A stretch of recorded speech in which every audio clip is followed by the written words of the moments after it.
Hello everyone and welcome to the LEP online workshops. My name is Tom and I'm the designer and the founder of Little Mammoth, a small design studio based just outside of Bristol. Here at Little Mammoth we design products, services and experiences, and as a designer I wear many hats: model maker, illustrator, engineer, but today I'm here to teach you guys. I'm here to help you develop your ideas and give you an insight into the new product development process.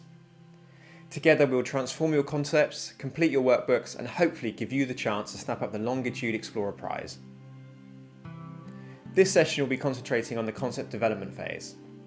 This phase is important to help you frame your design objective, understand your users and generate lots of great design ideas. Hopefully you've all received the workshop pack. For this first session you'll need worksheets 1 to 5, some post-it notes and some pens. If you have time, all I need you to do before we meet on the 4th of May is to complete worksheet 1. It's going to be a way to remind you of your project and get your head back in the game before the session starts.